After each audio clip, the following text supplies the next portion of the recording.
Bonjour chers auditeurs, lectrices, lecteurs fidèles du site Corbeau News Centrafrique, le CNC. C'est votre serviteur Alain Zilo qui vous retrouve pour un nouveau décryptage de l'actualité brûlante de notre pays. Comme toujours, je ne suis pas seul pour cette discussion. J'ai le plaisir d'accueillir mon cher collègue Anselme Mbata à mes côtés. Bonjour Anselme Mbata. Bonjour Alain Zilo, bonjour à toutes et à tous. Toujours un plaisir de vous retrouver sur les ondes du CNC. Anselme Mbata, dis-moi, qu'est-ce qui fait la une aujourd'hui? Quelle est la folie du jour qui agite les couloirs du pouvoir à Bangui? Eh bien, Alain Zilo, c'est une histoire qui confine au délire, une véritable descente dans la paranoïa d'État. On parle de la police centrafricaine qui se jette à corps perdu dans la censure des réseaux sociaux, avec des méthodes qui nous feraient presque rire si ce n'était pas si grave. C'est bien ce que je pensais, Anselme Mbata. Après l'échec retentissant des campagnes de signalement de masse menées, rappelons-le, par les mercenaires de Wagner et leurs petites usines à trolls locales pour tenter de berner les algorithmes, le régime de Bangui change de stratégie. Il bascule carrément dans l'officialisation de sa paranoïa en suppliant directement la direction de Meta de faire le sale boulot de censure à sa place. On ne sait plus si c'est de l'incompétence ou de la pure désespérance.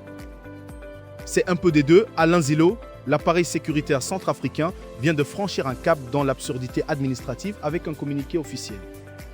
C'est le contrôleur général Eli Beboy Mbaïlaou qui a signé ce document de la Direction générale de la police nationale et il expose au grand jour la terreur qui habite les sommets de l'État. Figurez-vous qu'il tremble devant la simple existence de 2 pages Facebook, Monchou Contin et Abdul Kader Lagos. Après avoir mobilisé sans le moindre succès des groupes de jeunes embrigadés et les officines numériques des alliés russes pour faire sauter ses comptes par des signalements abusifs, le pouvoir ne peut que constater son impuissance.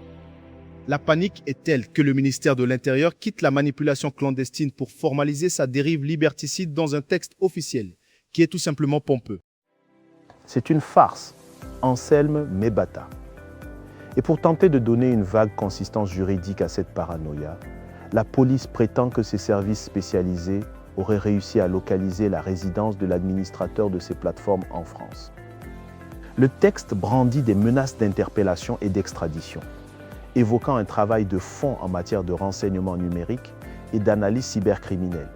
Derrière ces termes techniques grandiloquents, se cache une tentative d'intimidation à peine voilée envers toute la diaspora et les voix critiques en exil.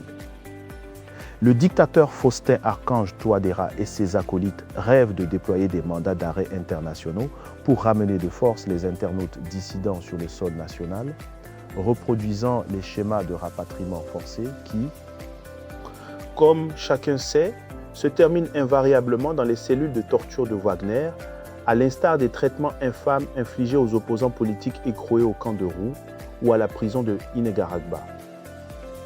On touche le fond du délire bureaucratique, Alain Zilo, avec la démarche officielle qu'ils annoncent auprès de la multinationale Meta. La police centrafricaine affirme vouloir saisir les responsables de Facebook et Instagram pour exiger des mesures de censure en invoquant de manière complètement abusive la Convention de Budapest sur la cybercriminalité. Cette démarche dévoile une méconnaissance totale des réalités internationales de la part d'un pouvoir qui s'imagine pouvoir dicter ses lois aux géants américains du web. Pendant que l'empereur Faustin a verrouillé l'ensemble des institutions nationales et modifié la Constitution pour s'assurer un pouvoir à vie sous protection militaire étrangère, il ne supporte pas que les réseaux sociaux restent le dernier espace d'expression libre pour la population. La traque des téléphones et la surveillance des flux Internet deviennent les priorités absolues d'un pouvoir affolé par le moindre bourdonnement critique. C'est lamentable.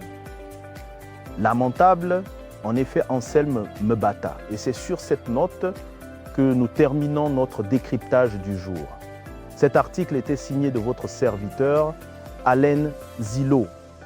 Et pour contacter Corbeau News Centrafrique, n'oubliez pas notre numéro de téléphone ou WhatsApp, c'est le +236 70 16 44 65. Merci de nous avoir suivis et à très bientôt. Au revoir à toutes et à tous.